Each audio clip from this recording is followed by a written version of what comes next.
السلام علیکم ورحمۃ اللہ. تو سبھی دیکھنے والوں کا ویلکم ہے میرے شو میں جس کا نام ہے لو سامو.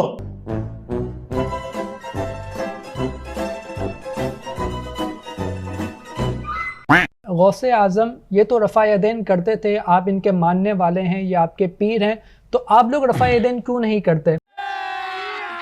ابھی مزہ آئے گا نا بھیڑو. غوث پاک رضی اللہ تعالی عنہ آپ کی وہ ہستی ہے کہ جو کہ طریقت کے امام ہیں اور قادری سلسلے کے پیشوا ہیں, امام ہیں. کہیں گے بزرگ دیکھو کتنے پہنچے نے, اور اللہ پاک نے آپ کو اولیاء پر بہت بڑی ایک بادشاہت عطا فرمائی ہے, سرداری عطا فرمائی ہے, نا اولیاء کی امامت آپ کو عطا فرمائی ہے نبی پاک صلی اللہ علیہ وسلم کا صدقہ.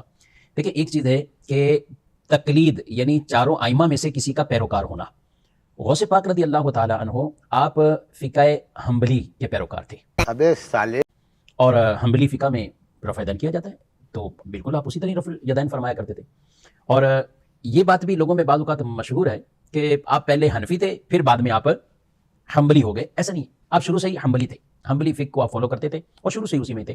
ہاں اللہ نے آپ کو علم اتنا عطا فرمایا تھا کہ آپ چاروں فقہ کے اعتبار سے حنفی, حنبلی, شافعی, مالکی سب کے اعتبار سے فتویٰ دیا کرتے تھے, اور یہ کسی کسی کو ملکہ ملتا ہے. بنیت الطالبین میں تمہارے غوث پاک نے اور ہمارے عبد القادر جیلانی رحمۃ اللہ علیہ نے تم حنفیوں کو گمراہ جہنمی فرقہ لکھا ہے.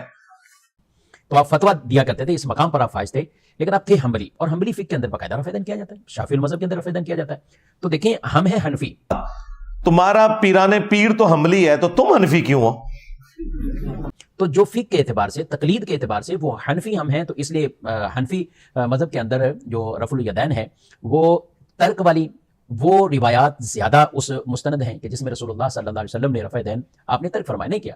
اور اس میں بالخصوص حضرت عبداللہ بن مسعود رضی اللہ تعالیٰ عنہ ان کی روایات کہ جنہوں نے 12 صحابہ کو رسول اللہ صلی اللہ علیہ وسلم کی نماز پڑھ کر دکھائی تو صرف ایک تکبیر تحریمہ میں ہاتھ اٹھاتے تھے, اس کے علاوہ ہاتھ نہیں اٹھاتے تھے.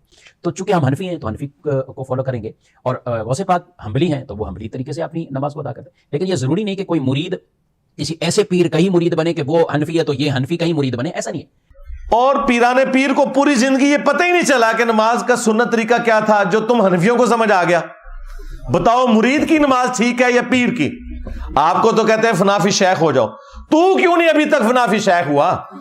ہاں دیکھیں حنفی, شافعی, مالکی, حنبلی عقائد میں سب برابر ہیں, یعنی عقائد کے اندر ان میں کوئی اختلاف نہیں آپس میں. یہ فروعات فقہی مسائل میں اختلافات ہیں, عقائد میں نہیں. تو جب عقیدے میں کوئی اس طرح کے اختلاف نہیں ہے, چاروں امام برحق ہیں, ان کے پیروکار بھی برحق ہیں, تو اس لیے یہ اعتراض بنتا ہی نہیں. کیونکہ یہ تو کسی جگہ یہ نہیں ہے کہ آپ حنفی ہیں تو آپ کسی شافعی پیر کے مرید نہیں ہو سکتے, حنبلی پیر کے مرید نہیں ہو سکتے, ایسا نہیں ہے. بلکہ طریقت کے اندر آپ وہ چاہے جس کو فالو کرتے ہیں آپ, لیکن ہو جامع شرائط پیر, آپ ان کے بیعت ہو سکتے ہیں, ان کے مرید ہو سکتے ہیں. تو لہذا اس میں کوئی کسی طرح کا مذائقے والی بات نہیں. اور خود غوث پاک رضی اللہ تعالیٰ عنہ آپ بھی تو لوگوں کو فتویٰ دیتے تھے اور چاروں فقہ کے اعتبار سے آپ فتویٰ دیا کرتے تھے. تو لہذا یہ اعتراض کرنا ہی غلط ہے اور سوال ہی غلط ہے.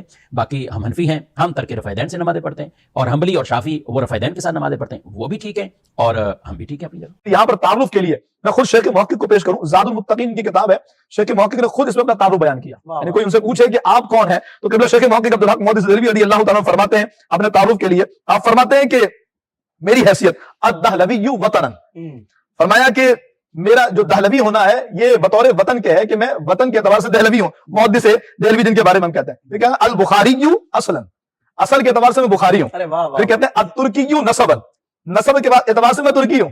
وہ جو ہمارے یہاں سلطنت عثمانیہ کو پڑھتے ہیں نا, تو یہ بھی دیکھیں شیخ محقق ترکی کے ہیں. آپ کہتے ہیں ترکی نسبا, الحنفی مذہبا. اور کمال کا جملہ یہ ہمارے عقائد کا ترجمان, جیسے میں نے آپ سے شروع میں بھی کہا کہ شیخ محقق کی ذات ہمارے عقائد کی ترجمان ہے. فرماتے الصوفی مشربا القادری طریقتا. فرمایا کہ ویسے تو وطن میرا دہلوی ہے, میں دہلی کا رہنے والا ہوں, میری جو اصل ہے وہ بخاری ہے, نسب میرا ترکی ہے, مذہب میرا حنفی ہے.